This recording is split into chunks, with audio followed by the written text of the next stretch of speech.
In primary school, they teach you the 4 steps to resolve a problem. 4 simple, easy, achievable steps to solve every issue that has ever plagued you. When it's put like that, it all seems so laughable. Every removed adult with a plastic smile knows that it's a cop-out way to teach kids to solve a problem. If you can't solve the problem initially, repeat the steps again and again until either you're broken or the problem simply solves itself. Look around you. What do you see? A bunch of losers who were also forced here by a semi-well-meaning guidance counselor because she's just so worried about their mental health. In short, People. Fellow humans. These people who surround you are not here to judge you. The first step to solving a problem is acknowledging it. admitting the problem makes her job easy, doesn't it? No need to assess the so-called troubled kids. Just have them tell you they hurt themselves. Why don't we go around the room and say a problem that we may have? I'll start. I don't like the smell of markers. Why don't you just have us write down that we hate ourselves on a post-it note, slap it on our foreheads, and call it a day? I don't hate myself. I just have a depressed resting face from looking at all of you. You mean the people you definitely haven't talked enough to get a valid reading on? I have an idea that is a little tamer than Emma's.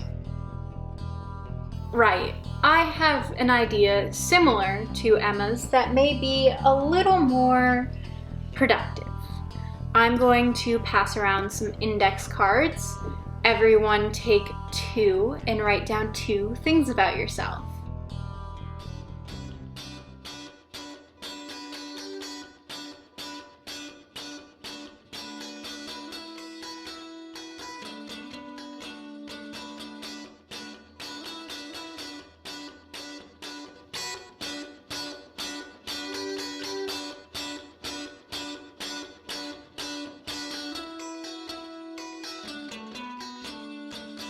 All right, it looks like we are all finishing up. Why don't we start with Chloe over there and work our way around the circle over to Emma. Chloe? I wrote myself down as bored and pretty. I think you added an R in there by mistake. All right, girls, that's enough. Let's move on to Julia. Julia, go ahead. This is what you want from us. I think I have the rest of the group covered. Emma, thank you for sharing, but it was actually Julia's turn. Julia, please continue. Look, she obviously doesn't want to do this, and this clearly isn't working. Well, I do have another activity if that would be preferred. We don't need the icebreakers or the formalities. We know why we're all here. We're all freaks who have something terribly wrong with them that just desperately needs to be fixed. Skip the "I'm here for you" routine and just ask us what's wrong with us like the mock therapist you are. I understand how you may feel that way, but I am here for you. We get it. You're a concerned adult, but you're just another concerned adult. You grouped us together thinking we could relate to one another because there's something wrong with us. We get you're worried, but forcing us to talk about something that's been stigmatized for so long isn't going to make the process any easier. In fact, you're probably making it harder because none of us are willing to openly talk about our problems in front of people we know are judging us. You can say they won't, but that doesn't make it true. You can't prevent the judgment, but you can prevent the situation that allows for it. Well, how do all of you feel about this? I'm inclined to agree. By grouping us together, you are categorizing several different problems under the same heading of mental health issues. I agree with Kat. We're different people, and we can't all be told the same exact thing and be expected to be able to move on or solve our problems. To put it simply, you're making it worse. I hate to say it, But she's right. You've made it seem like if we talk, you'll listen. But we know you still won't hear us. It's not your fault for being worried. It is your fault, though, for not actively changing. For trying to cover it up. For continuing the idea that it needs to be hidden behind this false sense of security. We can't fake being comfortable. And we can't fake getting better. We need to be understood for our problems to be fixed, not simply listened to. Right now, it's like talking to a wall. You are disconnected. You're obviously not a real person. Just a smiling face with pretty words. That never helped anyone. So please, just be honest with us. Break down the wall. Ask us what you need to. It's not like knowing each other's favorite color will do us any good. Okay, well, my plan for today wasn't just to do icebreakers. I wanted to ask you something a little different from what's wrong with you, though.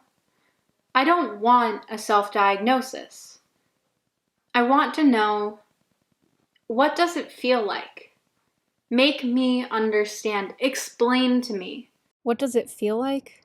Well, it's like being stuck in a cage you have the key to, but someone chopped off your wings and left you there. You're stuck with no way out. All hope is lost and the silence around you is deafening. At first, the pain from your detached wings blinds you, but eventually, you come to realize you were the one holding the shears. Or maybe it's like being a puppet. You aren't in control. Something is looming over you, determining everything you do, while everyone sees it as you being dramatic. Everything you do is an act. You're an actor without the creative liberties. Your purpose in life is composed of entertaining the fascination of others until you aren't the plaything anymore. Until you've retired from the spotlight, knowing someone else will be in the very position you just were. But it also feels like being lost in the forest. You know you're lost, but don't want to admit it. So you commit to walking in one direction, hoping you'll find a way out. In the back of your mind, you know you're only getting more lost, but your refusal to admit it prevents you from gauging just how far gone you are. Everything starts to meld together, and it starts to seem like you're walking in circles, until eventually, you are.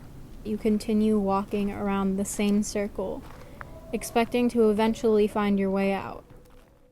Most importantly, though, it's like being at your own funeral, but you aren't dead, so you lay there, screaming out to them that you're alive. They can't hear or see you. Their heads are too high up in the clouds. Their tears of acid burn into you, leaving you scarred because you couldn't stop their mourning. You're already 6 feet under while they stand on a pedestal 100 feet above you. So you give up and watch as they bury you alive, still yelling out your name as if they'll hear your response. Emma? Emma? Emma? It looks like we're running low on time, but I do have one more thing planned for today. I won't force you to do this, but I wanted to put it on the table for someone to share a truth that they've been able to put together about themselves. Something that they were denying, but have come to accept. Maybe then we can encourage others to find their truth themselves. A truth? I can give you one. I'm scared. Scared for my life, scared that I'm stuck, scared that the days will keep repeating and I will continue to feel the same every day, yet feel nothing at all. I don't want to fight with myself anymore. But the truth is, I can't and won't stop fighting. I guess I just need to accept that this is a match I can't win on my own. There's always a sunrise after a pitch-black night, but it's only because the world keeps spinning. If it stopped one day, a part of the world would be plunged into eternal darkness. But the world doesn't spin on its own, gravity and all. So if the Earth doesn't have to do it alone, I shouldn't have to either. Right?